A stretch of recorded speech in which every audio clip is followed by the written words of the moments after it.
Bhandara district central cooperative बँकेचा निकाल जाहीर झाला असून महायुतीचे खासदार प्रफुल्ल पटेल, माजी राज्यमंत्री आमदार डॉक्टर परिणय फुके, आमदार नरेंद्र भोंडेकर तथा सुनील कुंडे यांच्या नेतृत्वातील सहकार पॅनलचे 11 संचालक निवडून आले आहे।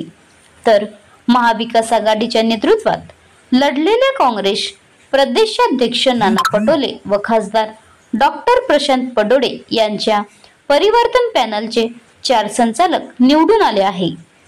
इतर 6 जागांवर न्यायालयाने निकाल राखून ठेवल्यामुळे 21 पैकी 15 जागांचा निकाल जाहीर झाला आहे। त्यामुळे आता भंडारा डिस्ट्रिक्ट सेंट्रल कोऑपरेटिव्ह बँकेवर पुन्हा एकदा सहकार पॅनलचे वर्चस्व कायम असल्याचे स्पष्ट झाले आहे। भंडारा जिल्हा मध्यवर्ती बँकेची आज निवडणुकीचे निकाल जाहीर झाले आणि त्यात आमचे 11 लोक निवडून आले आणि चांगल्या मतांनी निवडून आले हे आपणास सुद्धा माहीत आहे। 6 लोकांचा उच्च न्यायालय नागपूर खंडपीठाने आदेश दिल्यामुळे त्यांची सुद्धा 31 तारखेपर्यंत मतमोजणी होती आणि 6चे 6 लोक प्रचंड मताने निवडून येतील असा मला ठाम विश्वास आहे। त्या ठिकाणी बँकेच्या बाबतीत प्रगती पथावर बँक आहे हा आलेखसुद्धा आपणा सर्वांना माहीत आहे।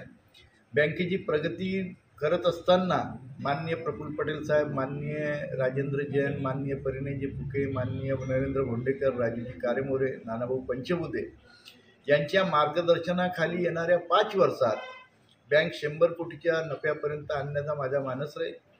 बँकेची एक सुंदर वास्तू या ठिकाणी बनवण्याचा माझा मानस आहे आणि शाखा स्तरावर रेडी रेकनरपेक्षा जास्त दर जर असले तर राज्य सरकारकडून परवानगी घ्यावी लागते, त्याचे सुद्धा प्रस्ताव मी बनवण्याचा माझा संकल्प आहे आणि तो संकल्प पूर्ण करीन अशी मी आपणा सर्वांसमोर ग्वाही देतो।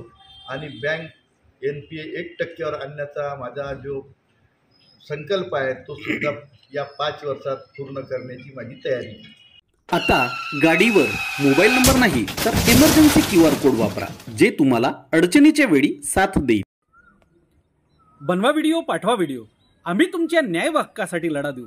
ताज्या बातम्या व घडामोडींसाठी पाहत राहा फक्त महाराष्ट्र लाईव्ह न्यूज। आजच आमच्या चॅनलला सबस्क्राईब करा, शेअर करा, कमेंट करा आणि हो, बेल आयकॉन दाबायला विसरू नका। जय महाराष्ट्र।